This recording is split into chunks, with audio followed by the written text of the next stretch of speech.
Today we will introduce capital budgeting and the accounting rate of return. Capital budgeting is the process of evaluating potential fixed asset investments to decide which ones to accept and which ones to decline. For example, a company may have the opportunity to upgrade to a better piece of equipment for use in operations, but it will require a large upfront cost to purchase. It might be unclear if the equipment will be worth purchasing. Capital budgeting methods would give the company a financial basis to decide whether or not to purchase the equipment. Specifically, there are 4 capital budgeting methods that we will be discussing. The 4 methods are the accounting rate of return, payback period, net present value, and the internal rate of return. We will be dedicating one video to each of these 4 capital budgeting methods, beginning with the accounting rate of return in this video.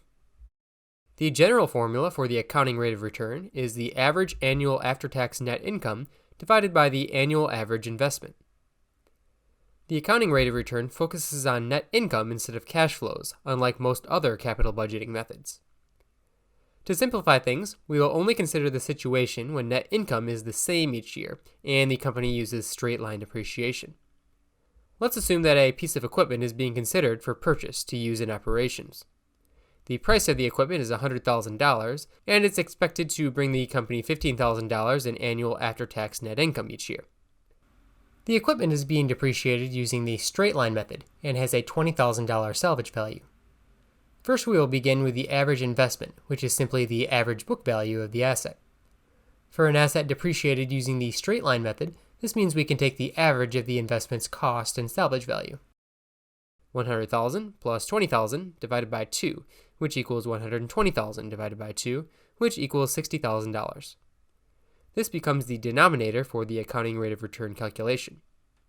The numerator is simply the annual net income of $15,000 per year. There is no need to calculate an average, as net income is the same each year in this example.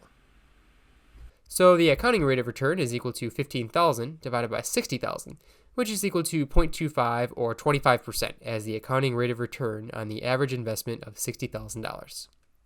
Investments with higher ARRs than 25% would generally be more desirable than this investment, and investments with ARRs lower than 25% would generally be less desirable than this investment. Okay, now let's talk about the advantages and disadvantages of the accounting rate of return.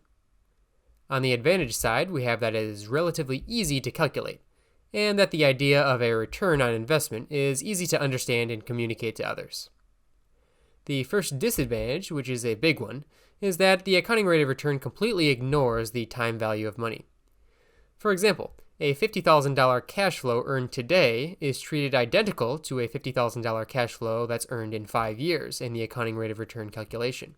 But of course, $50,000 earned today is much more valuable than $50,000 earned in 5 years, because that's 5 years where the initial $50,000 could be invested into other projects or investments and presumably earn some amount of return. The second disadvantage is that, unlike many other capital budgeting methods, the accounting rate of return relies on accounting profit instead of cash flow. In finance, cash flow is generally seen as a better measure of how successful investments are than accounting profit.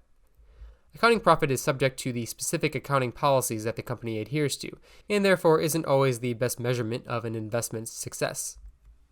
Any capital budgeting method that ignores the time value of money is generally frowned upon by financial experts. But nevertheless, the accounting rate of return can be one tool amongst many others used to evaluate and compare capital budgeting investments. Alright, that wraps up our video on the accounting rate of return. Join us in the next video where we will discuss the next capital budgeting method, called the payback period.